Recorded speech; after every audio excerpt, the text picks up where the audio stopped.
Seguimos en Oro Negro, el mejor programa de la radiofonía nacional Bien. de vinilos. Qué bien esto, qué bien esto. Bueno, como le comentaba, hace un ratito estuve de vacaciones, así que tuve tiempo para leer, para disfrutar de la música, de escuchar música. Cultivarse. Cultivarme. Estuve leyendo este hermoso libro de la Inrecuptibles, 50 entrevistas, se llama, hay de todo, desde, no sé, Guire hasta Guire. Sandro. Me gusta que diga Guire porque suena a una banda de cumbia, digamos. Sí, Guiro. Guiro, puede ser, no, ya hemos hablado de los Guire. Pero en este caso, con la Inrecuptibles, con este libro de 50 entrevistas, me encontré con una entrevista a Sandro, que la verdad que es un personaje que yo tal vez tengo más escuchado que leído, digamos. Le he escuchado más canciones y le he escuchado más discos que leerlo. Y la verdad que es un personaje encantador, Sandro. Es muy gracioso desde cómo cuenta sus inicios y también nosotros hablamos siempre como de los músicos que nos gustan, cómo, nada, se hacen de sus discos, cómo se hacen de sus instrumentos. Cuando Sandro empieza con la música, era un momento del país que los instrumentos, aunque tuvieras la plata, no llegaban. Digamos, Sandro cuenta en sus inicios, él es de Valentín Alsina, y cuenta que se iba con los de Fuego, con el bajista de los de Fuego, se iba hasta Avenida de Mayo, se tomaba el bondi para ir a ver una guitarra en Casa América, que era una casa de discos, que, digamos, el anhelo era ese, verla, porque no la podían costear, digamos. Y después, bueno, cuenta, que me pareció adorable, que su primera presentación en vivo es en un acto escolar, un 9 de julio, que cuenta que, digamos, ellos como que hacían playback en general, él era un gran imitador de Elvis, y encuentran sus dotes de cantor porque la persona que tenía que poner el disco de pasta, donde él iba a hacer el playback e imitar a Elvis, antes de ponerlo se le cae y se rompe el disco, entonces lo tiene que cantar a capela. Y claro, él ya venía imitando a Elvis en la intimidad de su hogar. En la ducha, claro. Y canta a capela y nada, la rompe. Y entonces ahí cuenta con mucha gracia que le sale muy bien la versión y que además después terminó bailando con las chicas más lindas. Entonces dice, bueno, es por acá, digamos.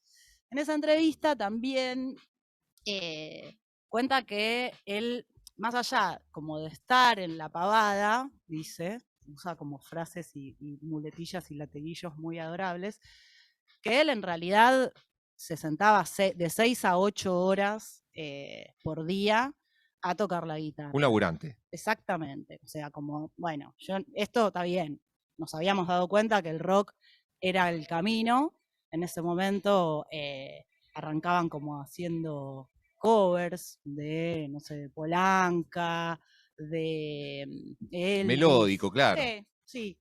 Pero que él tenía un disquito de los Ventures y que se la pasaba, o de los Shadows, y se la pasaba de 6 a 8 horas tocando la viola y tocando esos temas.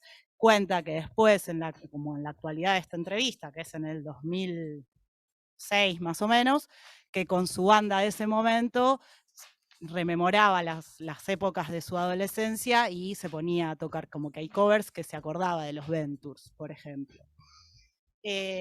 También cuenta Sandro que en sus inicios él vivía en una casa tipo conventillo y que la persona que le alquilaba la casa era como una especie de tano que vendía quesos y aceitunas.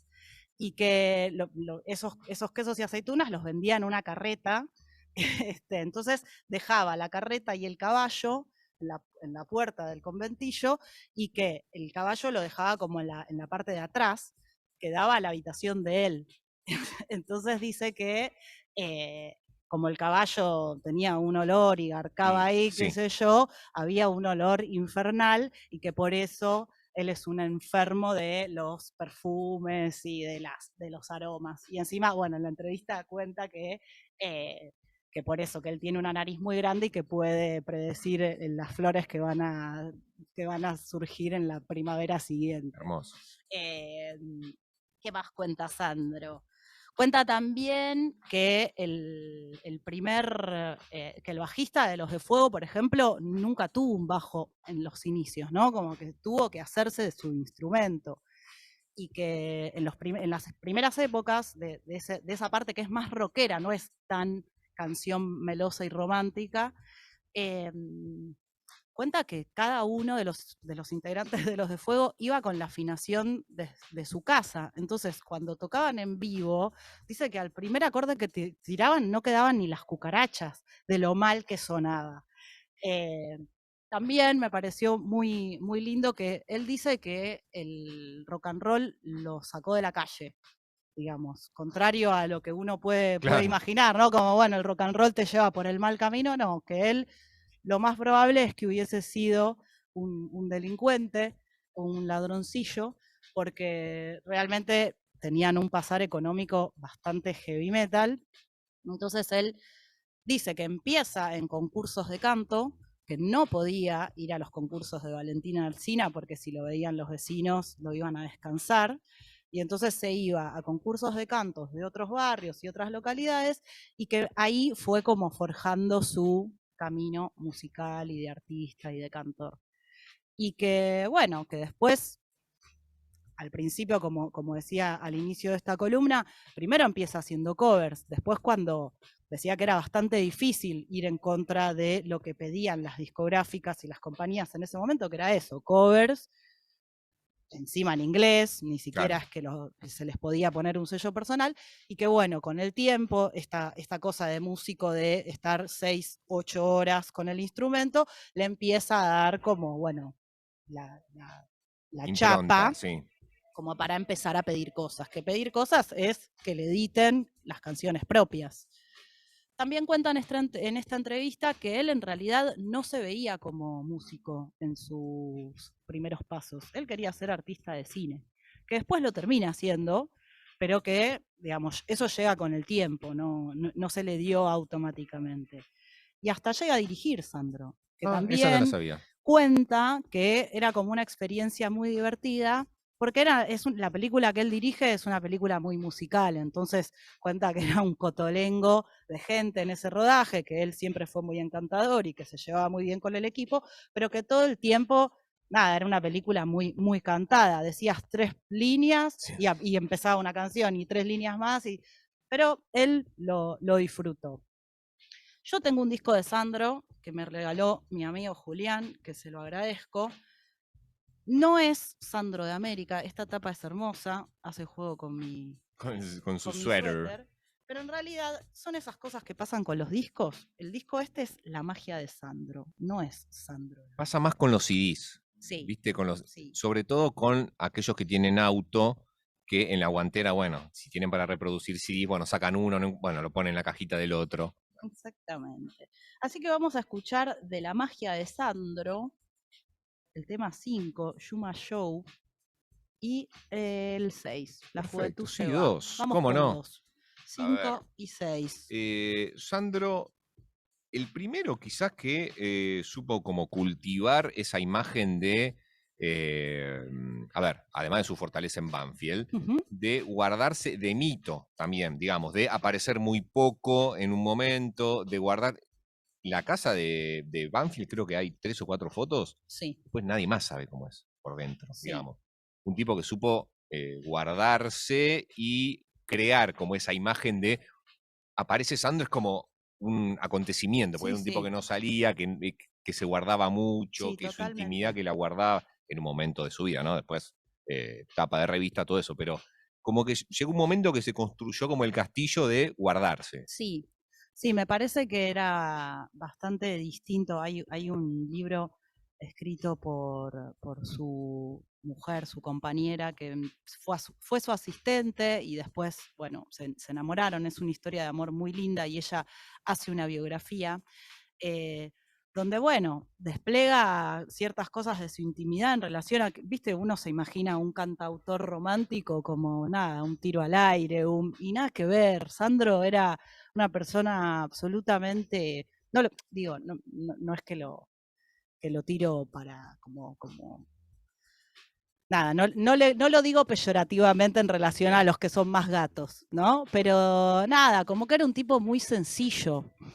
muy simple. Él en esta entrevista también cuenta que las mujeres que lo van a ver, que esto, las nenas de Sandro, las bebas de Sandro, surge desde sus inicios y terminan siendo mujeres muy grandes que de principio a fin siempre fueron iguales, digamos, ir, descompensarse, gritar, tirar corpiños, qué sé yo. Y más grande con la edad, más fácilmente que se descompongan, que se desmayen. Que se descompensen.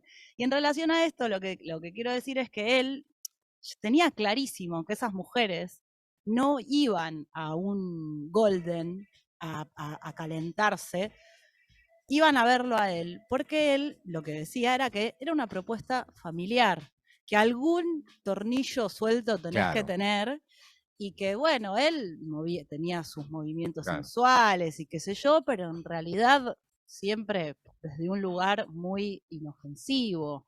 Sí, era más como, me imagino que el público de Sandro era más como un disparador, verlo en escena de, bueno, es un tipo que aún cultiva su elegancia, su sensualidad, pero es más de, me imagino, de retrotraer a la edad en el momento que lo veía en su esplendor máximo, digamos. Totalmente, un tipo que entendía que en su trabajo la fantasía era necesaria, digamos, ¿no? Como, desde bueno, la rosa, desde el tapado ese bordó. La bata.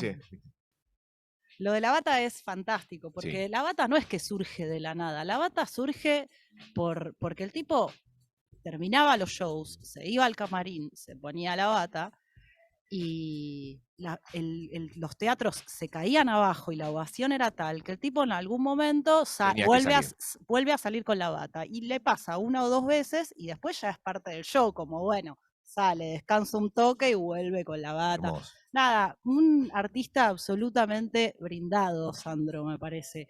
Y como les decía, yo lo tenía más escuchado que leído, es un personaje encantador, que todo el tiempo retruca con un chiste. El entrevistador al principio le pregunta si en sus inicios musicales metía jamón, y el tipo dice, sí, jamón y queso. Como todo el tiempo muy ese humor que, nada, que es muy inofensivo y fresco. Sí, es un chiste que puede hacer cualquiera de nuestros padres, ¿no? Es como, bueno, te lo festejo. Bueno.